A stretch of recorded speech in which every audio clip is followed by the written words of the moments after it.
আমি চলে এসেছি আমার বাবার বাড়িতে। আমার বাবার বাড়িতে অনেক রকমের গাছগাছালি আছে, সব রকম গাছ, খালি আপেল আর আঙ্গুরের গাছ নাই, তাছাড়া সব রকম গাছ আছে। আপনাদের গাছগুলো আমি দেখাবো। আমার বাবার বাড়িতেও অনেক বড় ভিটার উপরে আমাদের বাসা, তে সব রকম গাছ আছে। দেখেন, মানে বাঁশের ঝাড় থেকে মানে সব রকম ফল আছে, কিন্তু আঙ্গুর আর আপেলের গাছটা নাই, তাছাড়া সব রকম গাছ আছে। তো আমি দেখাবো আপনাদের ঘুরে ফেরায় যে আমার বাবার বাড়িতে অনেক রকমের গাছ আছে। যখন আমি ছোটোবেলায় স্কুলে পড়তাম তখন মানে আমার বান্ধবীরা আমার সাথে খালি মিল দিত, মানে আম জাম ফল ফলন্ত খাবারের জন্য।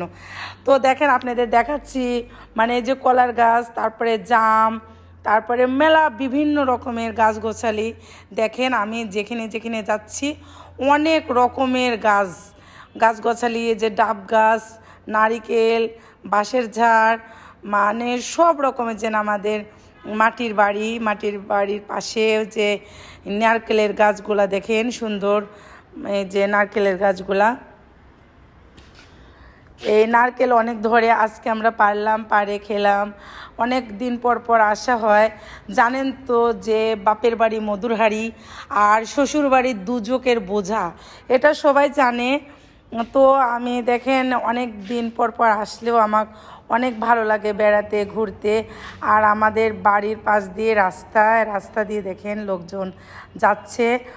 আর আমি আপনাদের দেখাচ্ছি যে দেখেন আমাদের বাড়ির পাশে কি কি গাছগাছালিগুলো আছে। এই যেগুলো সাজিনার গাছ, তো দেখতে পাচ্ছেন সাজিনা অনেক ধরছে, এখনও মোটা হয়নি সাজিনাগুলা। তারপরে তো দেখাবো যে পাশে আম গাছ, তারপরে আপনার অনেক বিভিন্ন জাম, কাঁঠাল, কদবেল, আঠাবেল, মানে অনেক রকম ফল ফলন্ত আমাদের বাড়ির পাশে।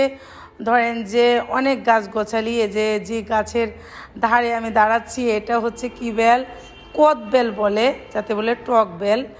আর তারপরে অনেক রকম পদ্ধতির গাছ আছে আমাদের বাড়ির আশপাশে। তারপরে দেখেন এই দিকে পুকুর আমাদের বাড়ির পাশে, এই পুকুর ধার, এই যে দেখেন পুকুর ধারে, মানে এখানে আমার বাপের 5-6টা পুকুর। তারপরে দেখেন এটা জামের গাছ, জাম ধরছে, কেবল ফুল ফুটছে, কুড়ি জামগুলা। তো দেখেন এগুলো হচ্ছে পুকুর পাড়। আগে আমরা অনেক ছোটোকালে মানে খেলাধুলা করছি পুকুর ধারে। তো দেখেন পুকুর ধারে মানে লতা পাতা, তার পাশে দেখেন আমাদের পাশে একটা ঘাট আছে। তো এই ঘাটে আমরা আগে গোসল করতাম, এখন আর করা হয় না, মানে পুকুরের পানি আর পছন্দ হয় না।